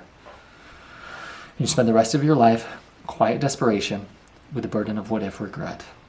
Don't be that guy. And that's why we love when we see people who have the courage to go for it, because we wish we had that courage. We admire that because it's a demonstrated sense of fearlessness. And it's not that they're not afraid, they're fucking terrified, but they do it anyway. That's how it's courage. Because if they weren't afraid, there would be no courage, right? If you're not afraid to do something, then there's no courage involved in doing it, right? But if you have the terror and you still have the courage to go for it, that's heroism, that's bravery. And we could all be that hero, right? We don't have to be that victim, villain motherfucker, right? And so be that person, be that source of light, of hope, of inspiration for others, okay? Adopt this ruthless strategy. So this is something I did not agree with the law. Adopt this ruthless strategy towards the past, because I understand the sentiment of it. It's to, burn the bridges of the past to become your own person. So I understand it theoretically, but I don't agree with it. Burn all the books, and I don't agree with that with what we're doing at this university. Burn all the books and train yourself to react to circumstances as they happen. I didn't agree with that whatsoever, because you can use the past as such a tool to learn from. Ray Dalio, who's the author of Principles, I can pull it out right here, he talks about this. He said the reason that he was able to predict what was going to happen in the stock market of things that didn't happen in his lifetime was by studying history, because cycles repeat. Cycles have repeated since the end of time. There's a quote by Niccolo Machiavelli, who's the inspiration of Robert Greene for this book, who says, if you want to predict the future, study the past, because anything that has ever happened will happen again because of the generational cycle. It happened, it's every, what is it, like 100 years or something, from hard times create strong men create good times create weak men. That cycle will repeat over and over and over and over for the dawn of human time. And so that's why I didn't agree with this line of burn all the books, so forego and forget the past, and train yourself to react to circumstances that happen, because the power is in anticipation. If you can predict and anticipate what's to come, you can position yourself very strongly to weather that incoming storm. Right? So if I but see far, it's because I stand on the shoulders of giants, right? You can exemplify all that by studying the past. And so I understand his concept of what he's trying to get across, which is just burn all of the ties to the past to become your own person. Yes, wholeheartedly. But don't be so fucking arrogant to think that you don't have anything to learn from these titans of the past, right? And that's the beauty of it, is every next generation should be stronger, should be smarter, should be so much more well-equipped, because they went through all the failure for you. They went through all the fucking trials, and you're paying honor and respect towards your ancestors, towards the people who you literally are the synthesized, condensed version of all the powers of the past. And I've said this before, and I could be called crazy for it, but I literally feel like a descendant of a great king, of royalty, whether that's for how well I heal people, that I could be a descendant of Christ. I also feel that I might be a descendant of an Alexander, of a Caesar, of a Leonidas, of a Spartacus. I feel that within my bones, within my heart. I feel like I'm a descendant of like a William Wallace, somebody who was willing to give up their life for freedom. And I feel such have you ever felt like a flush of, not adrenaline, but like energy when you talk about a certain subject? Whenever I think about Leonidas and the brave 300 spotlights who gave their lives for the freedom of all the Greek states against overwhelming odds in history, they call it the final stand. And it was 3,700, it was 300 or 3,000, I think it was like 300 hoplite soldiers with 3,700, was it Thebans? Or I'm going to butcher it, but anyways, it was like 3,700 people in total, and against the Persian horde. And so all of them going into that interaction knew that they were going to die, but they were willing to lay down their lives anyway, for the sake of their woman, for the sake of their kids, for the sake of freedom. And so because I resonate wholeheartedly with that, it's so, I believe, naive to believe that I'm not descendant of, there's a quote in the movie 300, they say that we Spartans are descended from Hercules himself. Taught never to retreat, never to surrender, right? For the death on the battlefield is the greatest glory that a Spartan or a man could achieve in his life. Not that I've seen that movie 100 times, but you understand the sentiment, that you are that condensed, synthesized version of all these fucking heroes, these titans who've come before you, your ancestors. So the way you show honor to them is through a respect of the past, studying your past, paying honor to them through that, through your humility, right?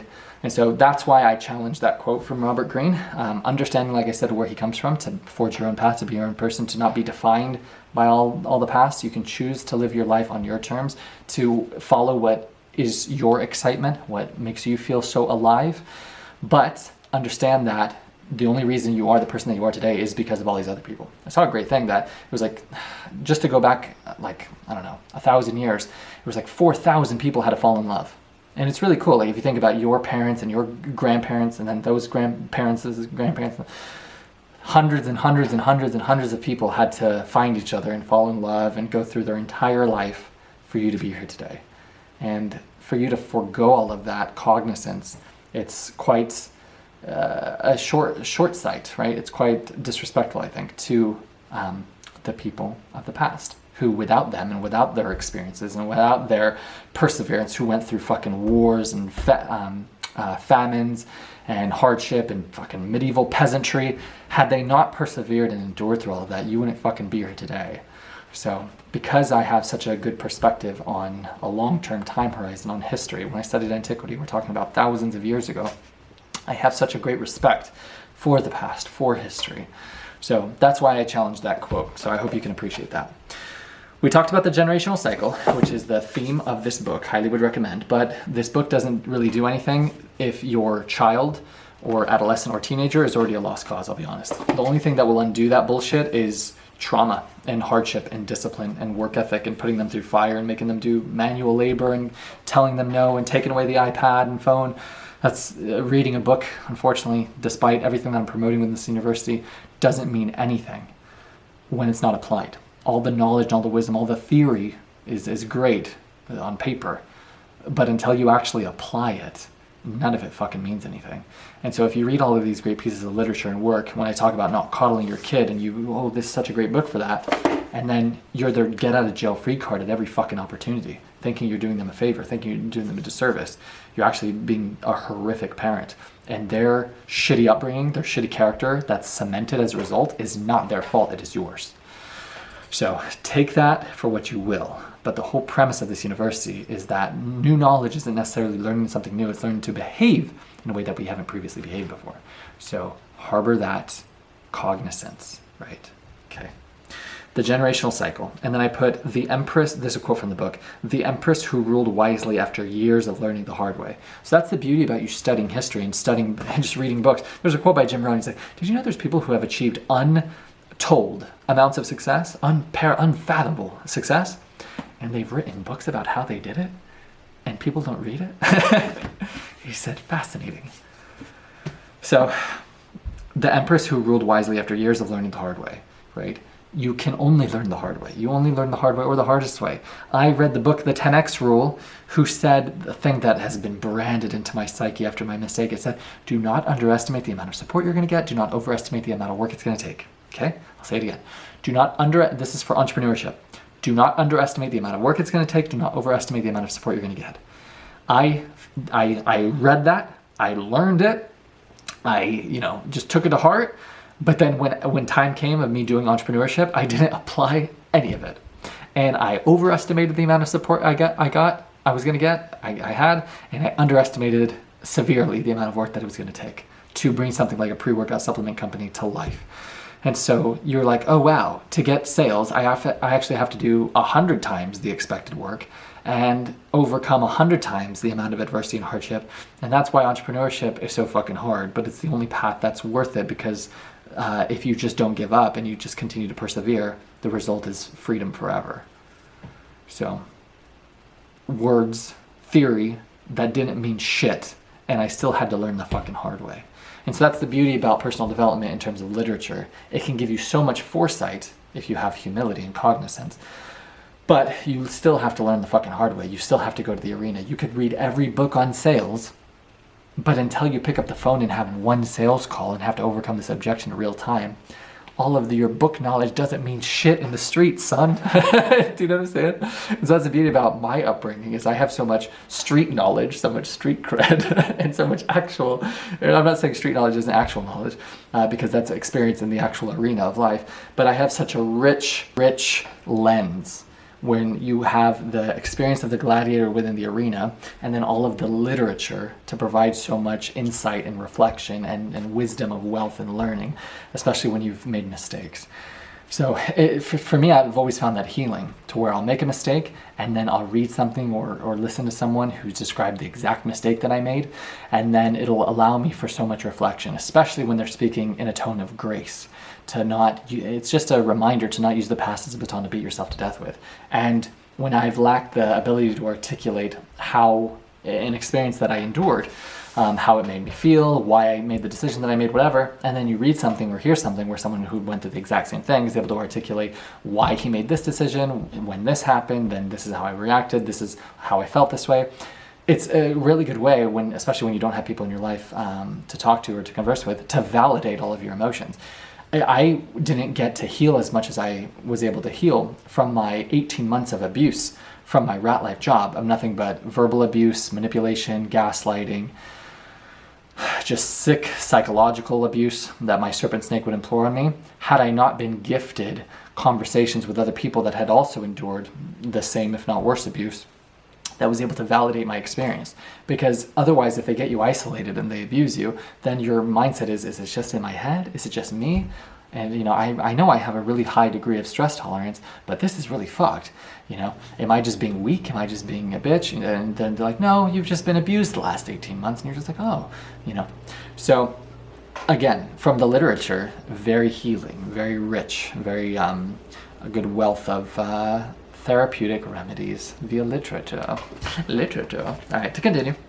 The gift of poverty, I put my story upbringing, which I shared. After my parents divorced and my father stole my mom's money, like hundreds of thousands of dollars, was left to raise 5 kids by herself, essentially homeless because she got locked out of her house. We had no family here and no anything.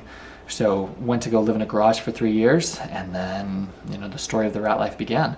And then I remember, after I had graduated UCLA and I was working as a minimum wage personal trainer, I was renting a cockroach and rat infested fucking room in Santa Ana, and they wouldn't let me use their laundry machine, so I'd put all my laundry in a suitcase, walk half a mile to a bus stop, and then go a couple stops to go use a laundromat, put my clean clothes in my suitcase, and then, do that rat life walk back. And I could list on and on and on, whether it's fucking living in my car for 93 days to pay off the debt from rat life, like everyone, I say everyone, but I know what it is to live the rat life, right? To be drowning in debt, to be living paycheck to paycheck, to be, filled with fucking despair. I love to see myself as William from A Knight's Tale, where I refuse to believe that a man can't change his stars. As in that this fucking rat life that they have indoctrinated you in this system of a lifetime of slavery, that this is the only life that I can live. That when they impose so much fear and fear and fear, and they did this in their fucking vaccination campaign, they use so much fear to get you to comply and to get you to be obedient, to get you to live in a state of perpetual terror, to fail, to make mistakes, to go against the status quo. And they would use guilt and they would use shaming. Be a hero, get a vaccine, just go fuck yourself. That's unfortunately the world that we live in, and so it's so hard to combat that in an entire vocal minority of a world, because they control all the social media platforms to tell you that you're this villain character for saying fuck this. Saying a life of 40 years isn't safety, isn't wisdom, it's fucking slavery. And I refuse in my one life that this is my salvation, this is the end of this is my path, this is my video game, this is my experience, where I'm going to live in a state of fear, thinking I have anything to lose by going for it, by trying, by failing. Anything to lose.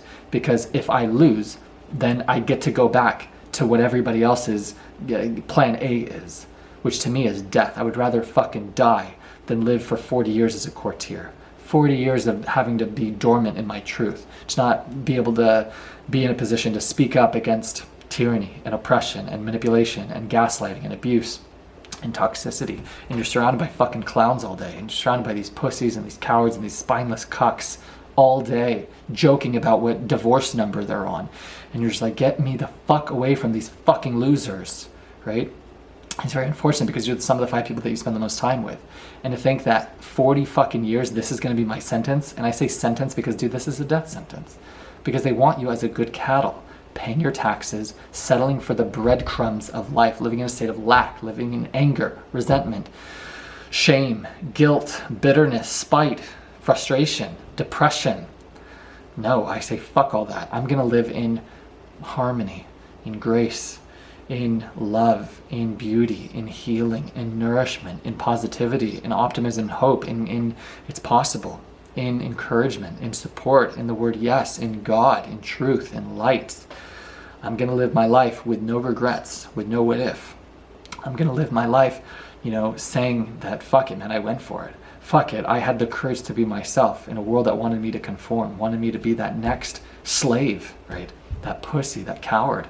I say I have no interest in that. No interest of following and just in line, bending the fucking knee to a serpent fuck who has never stepped foot in the arena their entire life, who is a slave doing the enemy's work of just keeping everyone asleep, keeping everyone dormant of the fucking power, the godlike divinity that lives inside of them. Fuck that. I'm going to be a healer on mass scale. People are going to come into my garden and are going to reflect and are going to learn and are going to discuss and are going to heal and are going to grow and are going to be filled with unconditional love, knowing unconditional love, some perhaps for the first time in their life. That's how you change the world, man. That's how you fill people with light and with love and with healing. It's from you having the courage to escape that insanity. You having the courage to go for it. Understanding that it's all an illusion. All of this bullshit. It's just fear that they're projecting on you so that you keep your godlike divinity and power and the restoration and return of you in harmony with who you are, your authentic, unconditionally loving self, dormant and asleep forever. And that's the casualty of it. So things like poverty in that book, The Ultimate Gift, it's a gift, right? Being told no, going without, right, is a gift. Because what do you get? Character that is forged, right? You give a fucking kid an iPad every time they throw a tantrum. What kind of character do you think they're going to build? What kind of skin? You think they're going to have thick skin? You think they're just going to be so brittle? They're going to be so emotionally weak if you hand them everything their entire fucking life. If you never tell them no. If you give them an environment where they're allowed to give up all the time and you validate how and why that's okay. Fuck you as a parent if you do that. You're doing them the biggest disservice when you could be giving them a gift, which is failure, not a fucking participation trophy, not a treat, a cookie. After, I'm not saying I want to catch myself after they've proven their tantrums. I'm not saying you have to make them work for your love, but I'm saying that you need to teach them failure. You need to teach them perseverance. You teach them that by letting them fail, letting them struggle, not giving them everything, not having a fucking safety net all the time for them. Let them fail, let them know stress, right? Let them develop some sort of mettle, some sort of character. You can't do that if you're having them in a fucking straitjacket all their life, like with floaties, right? With all of this protection, all this bubble softness, right? All this saran, the bubble wrap where you ship things in. Take that off, dude. Allow them to break a fucking bone. Better yet, get the belt, break it. Okay, to continue. The gift of poverty, I said that, forged my character and humility. 100%. I would not be the man that I am today had I not endured all that I have endured through my life. And so I don't regret any of it. I don't feel I'm a victim by any means. I'm not upset that I went through the life I went through. I do wish I had a father figure, but fortunately, because I had such a, we'll say, educational upbringing, prior to my parents getting divorced, and how academics was an important cornerstone, I've always sought truth. And so for me, I was one of the ones who sought masculine leadership and role models, and men with integrity and character. So that's not a common thing. And so when you find guys who are lost, who do you think they're going to? They're going to fucking entertainment. They're going to their celebrity idols. They're going to these fucking losers and idiots and these just garbage men, right? But these are their idols. These are their, role models. And that's the unfortunate reality. So what you can do is forge their humility and forge their character by gifting them that through struggle and through hardship, and by staying in the fucking picture. Dad watching this, right? Not leaving your son. Not my dad. I'm talking to you guys who are thinking about leaving your kids. Okay. It is an uncommon skill. There's a quote from the book. It is an uncommon skill, I believe it was by Baltasar Gracian. It is an uncommon skill to find a new path for excellence, a modern route to celebrity. There are many roads to singularity, but not all of them well traveled. The newest ones can be arduous, but they are often shortcuts to greatness. I love that. So to singularity, to being a celebrity, and what is that? A singularity, an exception to the masses, one not of many. is by you being yourself. And the beauty about this is, about you enacting that, the newest ones can be arduous. So the roads that are less traveled from you achieving this sense of stardom, celebrity, singularity, but they are often shortcuts to greatness. Why? With AI, we talked about this in a previous lecture, knowledge and wisdom is going to be omnipresent. People, even more so than today, are going to be drowning in information and starving for wisdom. Okay? We want to learn, we want to be able to discern the bullshit. And that's the beauty of Tarek Houck's and Rat Life University and Rat Life in general, is I'm offering you nothing but truth, nothing but principles, nothing but humility, nothing but this environment where you feel safe to listen, to discuss, to heal, right? Introspective, not garbage, right? I'm not inviting any of that shit, any of that gossip, any of that negativity. And you in this lecture, or in any of my lectures, you don't see me negatively speaking about other people, about celebrities, I don't give a fuck about them. I don't put that poison and that garbage into my mind, into my words, into my discussions. We're here to heal and grow and learn, right? So I'm only talking about nourishment and nourishing things and encouraging things. But the shortcut to developing something like a personal brand is you're one of one. You're one of one. So if you want to stand out, if you want to have a monopoly on your personal brand, on your identity, on your business, you just have to be you. Because no motherfucker, as much as they try, is youer than you, can be youer than you. That's like Dr. Seuss. And it's in The Greatest Salesman in the World. That's one of the scrolls. You are 1000% authentic. In 8+ billion people, there is no other Tarek Houcks. There's no motherfucker who could do Tarek Houcks like he can do Tarek Houcks. And if you understand that, there's no one who can compete with you. Because there are people who only can resonate with you. Okay, I want to hammer this home. There are people out there who the way that you speak, the way that you articulate, the way that you've been brought up, the struggle, abuse, trauma, whatever that you've endured, your story, your passion, your excitement, whatever, the way that you speak, you're the only fucking person that can reach these people. When you come into this world, this 3D reality, I like to think that we're charged with a certain number of souls. As in, Tarek Houcks has a ledger, perhaps 10, perhaps millions. I'm charged with an X amount of souls that only I can get through, only I can reach, only I can walk home. Okay, Tarek, nobody else. Because I can speak and articulate in this exact way that this person can do it 1 degree this way, but then it goes over this person's head. He does it 2 degrees that way. It's so close, it's almost similar. No. Tarek is the perfect fucking frequency, radio signal dial that I get through to that person. I plant a seed of belief within that heart that one day takes root and transforms their entire fucking life. Only I can do it to these people. When you understand that, you understand it's not your ability to show up as you, as your authentic self. It is your responsibility to. Because who's the casualty if you don't? If you neglect what God has called you to do, right? Your passion, your vision, whatever your excitement is, whatever gives you energy, whatever makes you feel alive, you neglecting not to pursue. You having cowardice, to let cowardice stand, not having the courage to pursue. The casualty are all these people's lives who could be better, but otherwise now aren't because of you, your neglect. Don't underestimate the consequence of your neglect. And we never think about that because we don't think so much of ourselves. Right? That I have the potential to change hundreds or millions of lives. But I keep seeing in my, my spirit guides, when I open Instagram and I go to the search and it's on my Explorer, that your name is being brought up in rooms you have no idea, about, right? There's so many people who are talking about you, who are admiring you from afar, but because they never fucking tell you, right? You never know. You have no fucking clue that your courage to be authentic, to be yourself, to show up, right? Not giving a fuck about other people or what they think about you. That's inspiring the fuck out of them.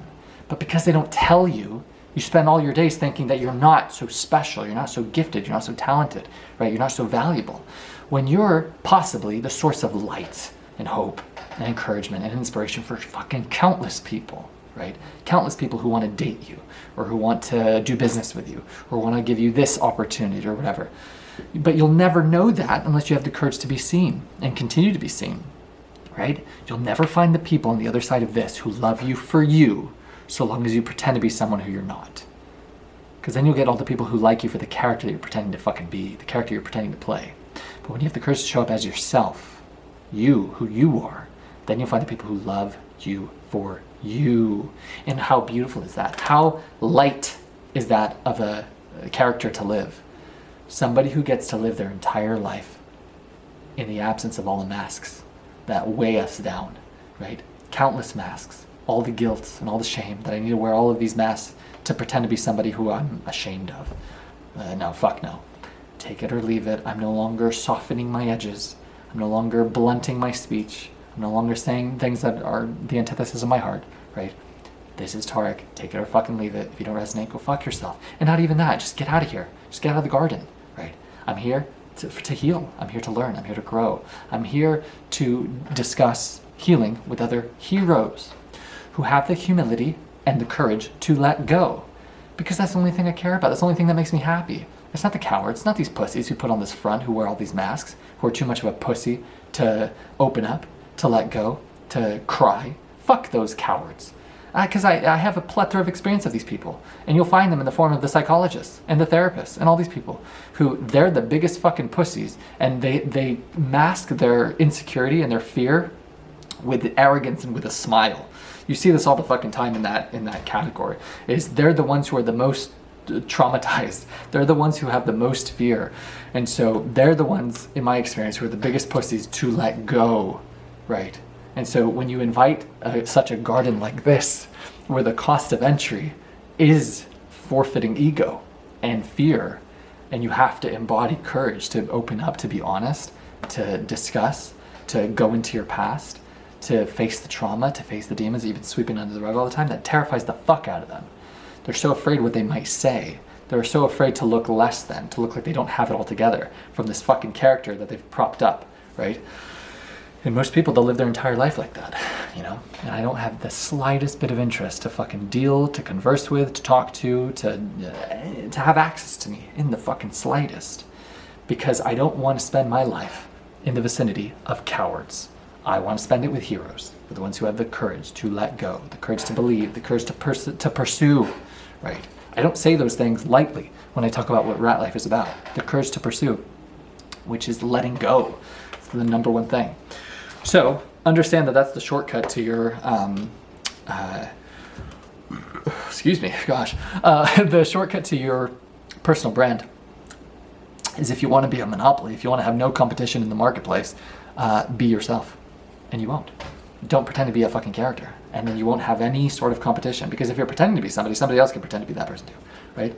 But nobody can pretend to be you. It doesn't compare, because you can see the fake. If someone's pretending to be authenticity, there'll just be a shadow of it. And I know you could say, oh, Tarek, they're really good actors. Yes, I understand that in the theatrical entertainment sense. But I'm talking about in people feeling what's bullshit and what's not. You could, if you watch a video of somebody pretending to be this other person, you can see through it. You can see through inauthenticity. You can see through fake. It's in very, very little subtleties. It'll be in a lip quiver. It'll be in an eye thing. It'll be in, the shallowness of their conviction within their hearts, or just the mask and the bravado that they put on. But when you see somebody have the courage to be themselves, that authenticity is undeniable. Okay. So I put the way to shortcut yourself to greatness of finding those people, finding your soul tribe, right? The way to do that is by surrendering to the flow. And I put via following excitement and pursuit of authenticity. Doing what you would do, like me right now, what would you do if money weren't an issue? And that it tends to be in the path of your excitement, of your hero's journey. What would I do if money wasn't an issue? Who would I be? What would my activities be? How would I show up, right? So when you have the courage to do that, you'll find the path of least resistance. That's how you harness flow. Oh man, he's in a flow state. He's really flowing. No, he's just having the courage to be himself, to follow his excitement, to follow his passions, in the absence and omission of fear of what these other motherfuckers think about this person.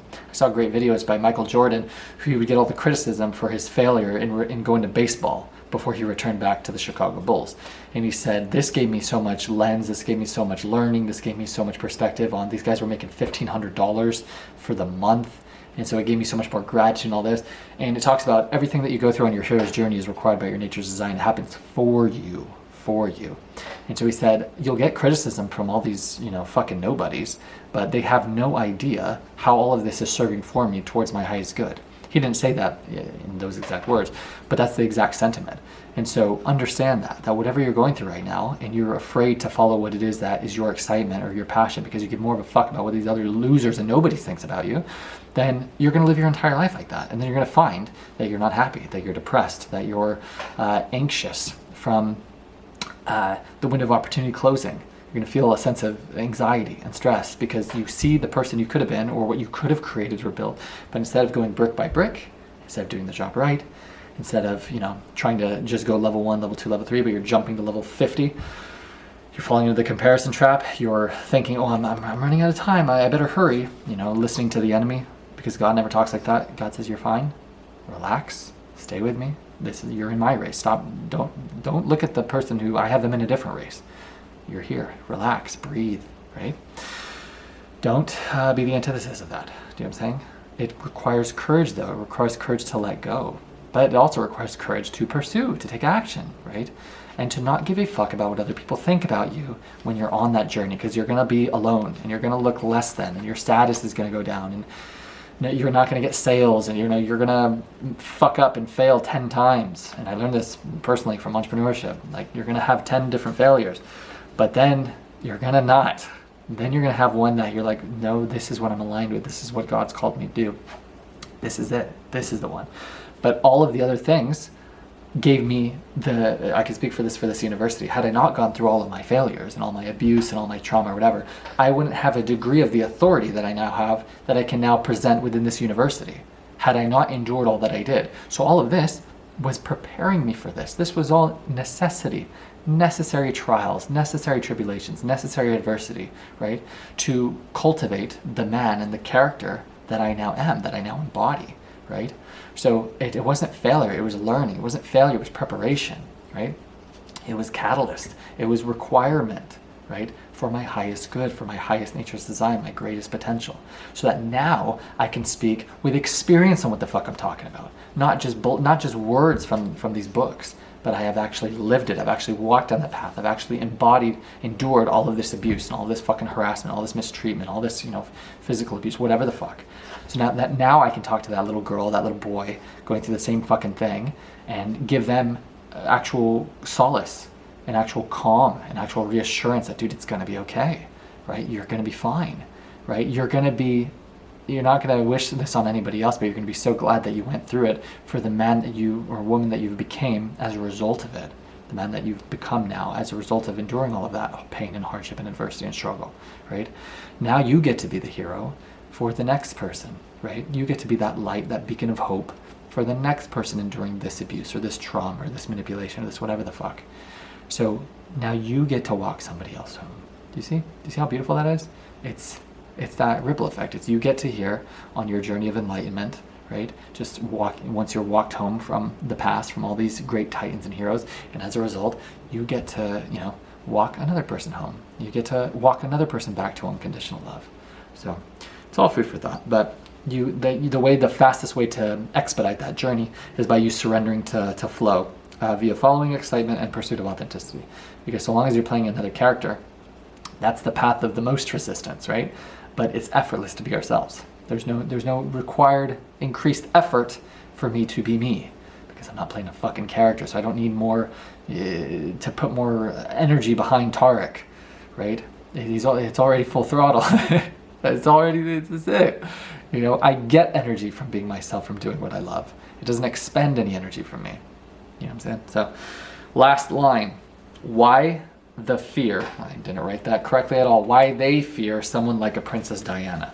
So law number 41 was avoid stepping into a great man's shoes, forge your own path. And why they fear someone like a Princess Diana who did just that is because in a world of love, they fear that world because it creates a world that they can't control. So I am for that. I am for challenging the status quo. I'm completely for saying fuck you to this rat life, to this character you want me to play, who's not me, who's so separate from his harmonious self, his harmonious, loving self. Go fuck yourself. And the fact that you want to keep me in that state so that I don't bring others to their natural state of love is just a reflection of your sinister motives. So you can go fuck yourself. I'm going to stay awake, and I'm going to spend the rest of my life walking other people home, healing them, planting seeds of belief of possibility, planting trees under whose shade I'll never sit. That's Tarek Hawks. That's what he's going to do within Rat Life, right? The idea that anyone can escape, he's going to continue to insist that. The idea that it starts with belief, he's going to continue to insist that. What is belief? Unconditional love. He's going to continue to abide by that and to invite that for consideration within others. And the courage to pursue, the courage to surrender, to let go, to be permitted into my garden by paying that price, which is just a reflection of your courage, the willingness to let go, the humility to let go, to be open, to be vulnerable, to be raw, intimate, honest, transparent, to have the courage to say, I don't have it all together, or I have this pain and I have this trauma. But because you create an environment where people feel so safe to open up, to let go, you give them the opportunity to heal, to reflect, to consider, to heal, to grow, and then to become as a result, and then to now attract as a result. So that's the game. But you will never do that. You'll never create that environment unless you go through the fire yourself, because people can hear the healed Tarek, right? Because they feel safe. Speaking and conversing with a person who's creating an environment where he's not speaking with jest, right? And I know I've made the cracks within this video, but where he's talking about this with a sense of severity to where you feel like, let's have the actual conversation. Let's heal. Let's discuss. Let's face the trauma. Let's have the courage to face all the things that have been fucking sweeping under the rug for so many years. And then what's going to be the result of me facing my fucking fear? I get to live and embody that Tarek, or that man or woman who's on the other side of that. The life that you want to live is on the other side of the fear that you're just so fucking terrified to face. So imagine if we all create an environment, we all embody the person that other people feel. I'm tearing something, you can't see this off screen, but I need to fiddle with something, I can't just sit still. Imagine you becoming that person. Again, I got interrupted. Imagine you being that person where other people feel safe to let go with you. It's the greatest compliment as a man. Greatest compliment you'll ever get in your life. With you, you make me feel safe. Period. You make me feel safe to let go, to open up, to be honest, because I know I'm not going to be met with condemnation, judgment, criticism. Thank you, right? And so what's the consequence? They heal. What's the result? They are walked home. They are filled with unconditional love that they now have the courage to give themselves. They now remember themselves. They're in harmony now with their godlike divinity. Their cup is now filled, it now overflows, and now they get to do that same gift and plant seeds of belief, plant trees under whose shade will never sit around the world. That's the game. And we can all do that one person at a time. And that's how, with Rat Life, with Tarek Hawks, we can all make it. And with that, plot number 41. I'll see you guys in 42. That was 41, right? Last one? 41 was, avoid stepping into a great man's shoes. And then 42 will be strike the shepherd and the sheep will scatter. See you guys next time. Hope you enjoyed.